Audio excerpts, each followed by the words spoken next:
Hi, this is Malusi, and I'm just doing another little short video. I wanted to talk about black girl depression, black and brown girl, I would say, because we have a different kind of depression than I would say other people. And I'm going to always say in the United States. And I say that only because that's my experience. I can't say what it's like in other places. I can say maybe in Costa Rica, but I've only been here 10 months. Uh, I still haven't really learned the language that well, so it's harder for me to kind of assess things, just from my experience or whatever. But in the United States, because we are defined, there's a definition on us that is forced upon us, and it's forced upon us through words that are said, images that are portrayed, and so forth and so on. So we deal with things maybe other people don't deal with. And then it makes it harder when you're dealing with people who try to pretend like there's not a division, colorism within us.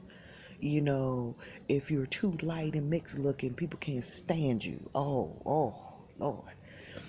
If you start getting past paper bag brown, yeah, paper bag brown, you start getting darker than that, oh, then you're tormented. And I've experienced being on both sides. As a young kid, I was much lighter.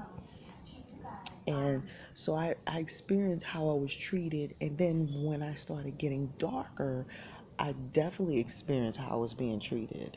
And it's like, wow, it's something that you have to have a foundation within yourself to get through. I grew up in an environment where I felt free to express myself, to be me. I didn't feel demeaned or anything like that. I mean, of course, there was colorism. It's always here in the United States because of our history. But it wasn't the focus of our conversations or of our being in everyday life. And then I moved to the South and it became the focus. It became everyone's conversation. Who's lighter, who's darker, who's too brown, who's too light, or who's too cute, who's too old. She's cute to be dark, or she's, well, she ain't that cute, but she red. Oh, Lord. That thought process just kind of, it like blew my mind because that wasn't the way I was raised. And so it does do something to you, when you see yourself one way, but the rest of society says something different. And now you have to struggle with that. Why don't they see me the way I see me? And then after a while, you start to think, well, maybe they see something I don't see. And then you start to second guess yourself. So in that, I realized I had to remove myself from that environment so that I can be me. I mean, I've always loved myself. I've always liked the person that I was. I mean, of course, as I got older, your personality morphs and you become, a little agitated and angry at things because of life, living in the United States. However, I always felt like I was a good person, a kind person. I'll do anything for anybody, but it is something that you deal with. I find over the years, I just drew away from people. It's hard to have a conversation with somebody that's not on the same mental plane as you. It's very hard to communicate with someone that is just irrational in their thinking. And so you just draw away from people because it's hard for me to be nice, to say nicely to an adult things that they should know, that you normally would have patience with a child. But once you pass a certain age, there's certain things, no, you know better. And if you don't, you're going to figure it out. So that's something that we all have to deal with and something we have to work with. And I would say to anybody, if your environment is not mentally stimulating or positive or uplifting, leave. Yes, it uproots your life. You have to change your life, your thought process, your culture.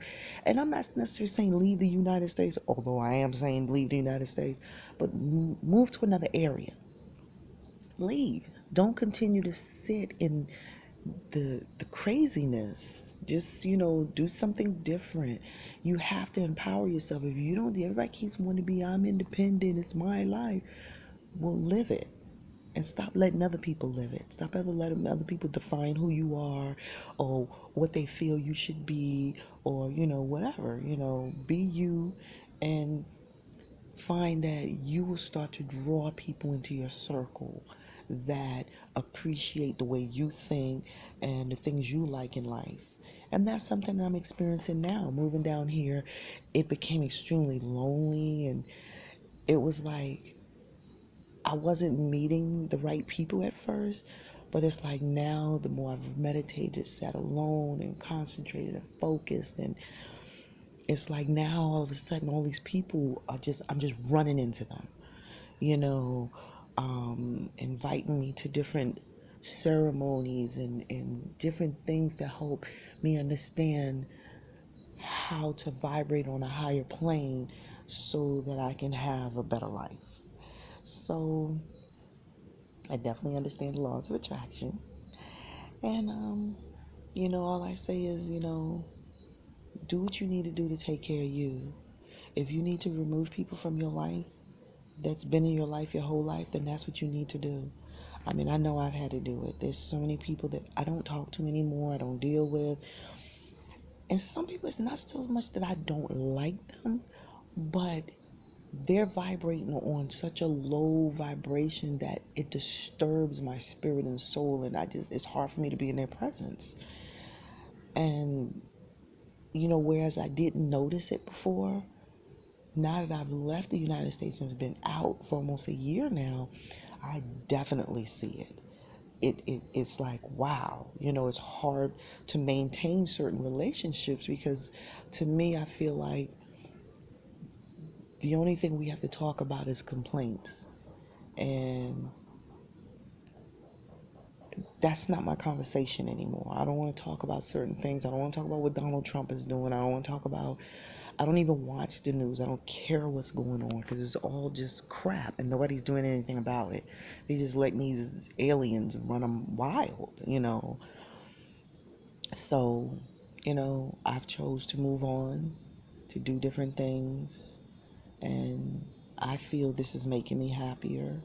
If it means that certain people have to be removed out of my life, family and friends, then oh well, I gotta take care of me.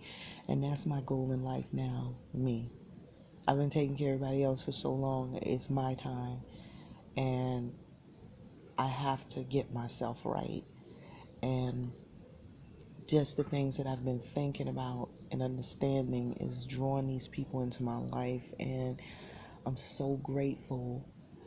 And I'm gonna do an update video in a week after I'm going to a earth ceremony tomorrow, and then Thursday I'm going to an ayahuasca ceremony. So I'm definitely going to do an update on everything. So I'll keep you updated. Peace and love, fam.